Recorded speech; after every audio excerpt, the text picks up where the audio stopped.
Scoville! Ghost pepper and blueberry. Hello, and welcome to Anime Scoville Reviews. Today, I have a newer anime to review, and it stirred up quite a bit of controversy this year with how explicit and graphic it is, and that is Goblin Slayer. A very brand new fantasy setting anime starring the titular character and silent main protagonist, Goblin Slayer. But first on the agenda, we must reveal what sauce we're going to apply this to. And that is this concoction, Ghost Pepper and Blueberry by Bravado Spice Company. It sounds very spicy. It has a meter on here, it says it's hot, 4 out of 5. But with it being a fruity sauce, it might be a little less hot. So today I'm going to slap it on a good chicken sandwich, totally plain, just sauce.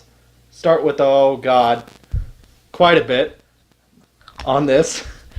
Let's give it a shot.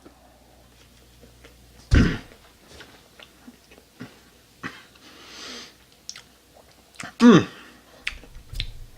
definitely has a fruity tinge to it. So anyways, Goblin Slayer is, of course, about a guy who slays goblins. He does it for a living. He has a very troubled past.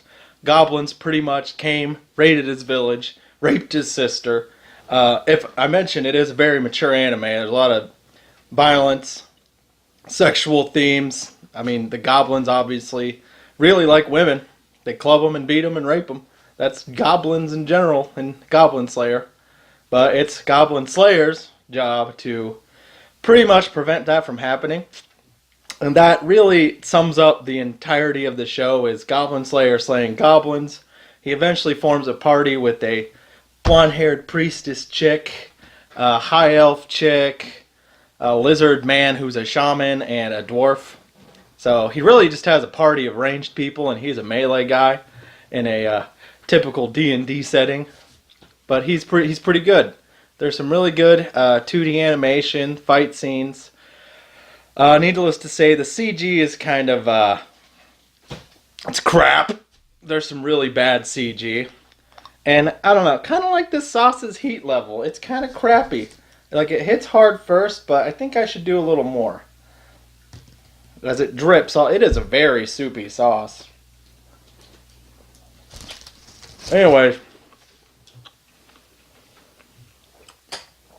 Really, outside of the crap tier CG, it follows a pretty good story. It's about a guy who's not necessarily a hero, just trying to get by. It's doing the one thing he's good at, and helping other people kind of along the way.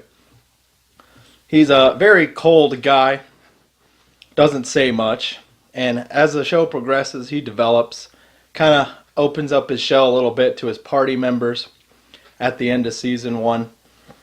And outside of that, yeah, it's a really good action anime. Lots of fighting, lots of blood, lots of guts, a lot of fan service. It's definitely filled to the brim with the titty, if you know what I mean. But other than that, I'd say it's a decently spicy anime, aside from a few flaws. I look forward to the next season, whenever that may be, because the manga has no new chapters lately that I know of. But yeah, pretty good!